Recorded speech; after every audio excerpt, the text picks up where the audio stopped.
नमस्कार, बहुत स्वागत है आपका। आपके साथ मैं हूं ज्योत्सना पाटनी। खबरों के तूफान ब्रेकिंग न्यूज की शुरुआत इस वक्त की सबसे बड़ी खबर के साथ करते हैं। कोरोना के वेरिएंट ऑफ कंसर्न यानी कि ओमिक्रॉन का संक्रमण राजधानी दिल्ली तक पहुंच गया है। दिल्ली के एलएनजेपी अस्पताल में भर्ती कोरोना पॉजिटिव लोगों की जीनोम सीक्वेंसिंग कराई गई है और उनमें से 12 की रिपोर्ट आ गई है और इन 12 कोविड पॉजिटिव लोगों में से एक व्यक्ति ओमिक्रॉन वेरिएंट से संक्रमित पाया गया है।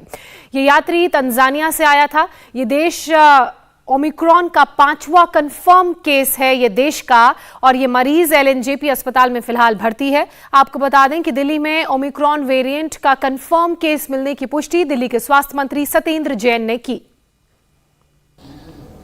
तो 17 जो पॉजिटिव हैं उसमें जीनोम सीक्वेंसिंग कराई गई, तो अभी तक 12 लोगों की जीनोम सीक्वेंसिंग की हो चुकी है और एक उसमें से जो है ओमिक्रॉन का पेशेंट लगता है कि जो तंजानिया से आया है, तो उसके प्रिलिमिनरी रिपोर्ट के अंदर वो पॉजिटिव हैं ओमिक्रॉन से। फिर भी जो लैब से फाइनल रिपोर्ट इशू की जाएगी वो कल की जाएगी, बट हाँ कि 12 में से शुरुआती रिपोर्ट में एक मरीज ओमिक्रॉन का पॉजिटिव है जी। ये तंजानिया से आए थे और 12 लोगों की जीनोम सीक्वेंसिंग की प्रिलिमिनरी रिपोर्ट आ चुकी, शुरुआती रिपोर्ट आ चुकी है। उसमें से 11 को नहीं, ओमिक्रॉन नहीं है, नॉर्मल कोरोना है। और ओमिक्रॉन का पहला मामला दिल्ली में आया, ये कह सकते हैं? हाँ, दिल्ली में पहला है और देश में शायद ये 5वां कह सकते हैं। सर, इसके और कोई कॉन्टेक्ट थे जिनको आप ट्रेस कर? नहीं, उनके सारे कॉन्टेक्ट को तो सारे हैं ही, हॉस्पिटल के अंदर ही हैं सारे के सारे, और बाकी की जो जीनोम सीक्वेंसिंग की गई उन सब के अंदर ओमिक्रॉन है। तो ये जो ओमिक्रॉन पॉजिटिव एक यात्री आया है, इसके साथ जो कॉन्टेक्ट थे उनकी संख्या कितनी है? और ये क्या जो ओमिक्रॉन का मरीज है ये एलएनजेपी में ही भर्ती है? जी, एलएनजेपी के अंदर ही है। उसके साथ जो भी कॉन्टेक्ट थे वो भी सारे एलएनजेपी में ही हैं। तो दिल्ली में 5वें कंफर्म केस से पहले महाराष्ट्र के ठाणे और गुजरात के जामनगर में कल एक एक मामले सामने आए, तो वहीं कर्नाटक के बेंगलुरु में 2 केस पहले ही कंफर्म हो चुके हैं। इस तरह देश में ओमिक्रॉन वेरिएंट से अब कुल 5 लोग संक्रमित पाए गए हैं, 5 मामले सामने आए हैं।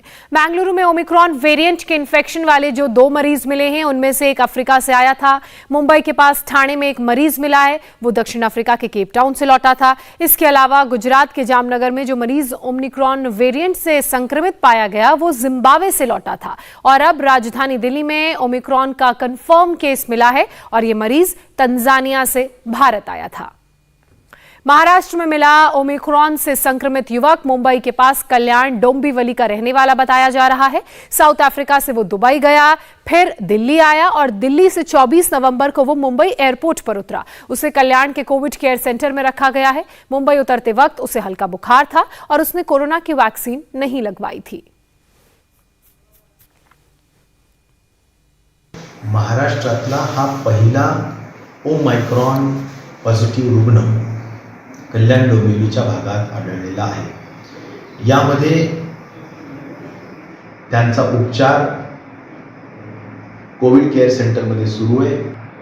कुठलंच वॅक्सिन त्यांनी घेतलेलं नव्हतं, ही पण एक महत्त्वाची बाब मला वाटतं लक्षात घेण्याची आवश्यकता आहे। त्याचबरोबर पुढील कार्यवाही जी आरोग्य विभागाच्या वतीनं सुरू आहे त्यामध्ये त्यांचे निकटवर्गीय, ज्याला आपण क्लोज कॉन्टॅक्ट्स म्हणतो किंवा हाय रिस्क कॉन्टॅक्ट्स म्हणतो, ते साधारणपणे 12 लोक आहेत, त्यांची सुद्धा स्वॅब्स घेण्यात आलेले आहेत आणि 23 लोक आहेत की जे त्यांचे दूरचे कॉन्टॅक्ट्स असतील किंवा लो रिस्क कॉन्टॅक्ट्स म्हणून त्यांचे पण त्या ठिकाणी त्यांचा संपर्क झाल्यामुळे त्यांची पण स्वॅब्स घेण्यात आलेले आहेत। त्याचबरोबर ते दिल्ली ते मुंबईमध्ये त्यांनी जो प्रवास केला त्या प्रवासामध्ये 25 लोक त्यांच्या सहवासात आले होते, त्यांची पण स्वॅब्स घेण्याची प्रकार झालेला आहे। आणि या सगळ्यांच्या बाबतीत एक सुदैवाची बाब आहे की संपूर्ण कोविड निगेटिव्ह असल्याचं त्या ठिकाणी आढळण्यात आलेलं आहे। तो मुंबई में कोरोना के बढ़ते खतरे के बीच लापरवाही की एक बड़ी तस्वीर भी सामने आई है। दादर की सब्जी मंडी से आज फिर कोरोना प्रोटोकॉल के उल्लंघन की हैरान कर देने वाली तस्वीर सामने आई। सोशल डिस्टेंसिंग का कोई पालन कर नहीं रहा है और जिन लोगों ने मास्क कुछ लोगों ने तो मास्क पहने ही नहीं है और जिन लोगों ने पहने भी हैं उससे चेहरा और नाक अच्छे से कवर्ड नहीं है। ऐसे हालात में कोरोना फैल सकता है, इसमें कोई दो राय नहीं, लेकिन लोगों को इसकी जरा सी भी चिंता नहीं। ये आज सुबह की तस्वीर आप देख रहे हैं। मुंबई के पास कल्याण में ओमिक्रॉन वेरिएंट का संक्रमण पाए जाने के बाद मुंबई में हड़कंप जरूर मचा है। सरकार और प्रशासन लोगों से सावधानी बरतने की लगातार अपील कर रहा है, लेकिन लोगों की लापरवाही कम नहीं हो रही है। महाराष्ट्र की तरह ही ओमिक्रॉन वेरिएंट का संक्रमण गुजरात भी पहुंच चुका है। जिम्बाब्वे से लौटे एक शख्स में ओमिक्रॉन वेरिएंट का संक्रमण मिला है। वो 28 नवंबर को अहमदाबाद एयरपोर्ट पर उतरा था और फिर वहां से जामनगर गया था। भारत की बात की जाए तो ओमिक्रॉन वेरिएंट का खतरा लगातार यहां बढ़ता जा रहा है। चंडीगढ़ में विदेश से लौटा एक यात्री लापता है। जयपुर में भी 4 संदिग्ध हैं। विदेश यात्रा कर लौटे मेरठ में 13 यात्रियों और पटना में 475 यात्रियों का कोई पता ही नहीं है। राजकोट में 12 संदिग्ध मिले हैं। रायपुर में 16, बेंगलुरु में 10 और विशाखापट्टनम में 30 यात्री लापता हैं। ये वो यात्री हैं जो ट्रेस नहीं हो पा रहे हैं। ये चिंता की बात है। चेन्नई में भी 2 संदिग्ध हैं। इंडिया टीवी हर वक्त हर जगह डाउनलोड करने के लिए सर्च करें India TV news Google play store या ऐप स्टोर पर।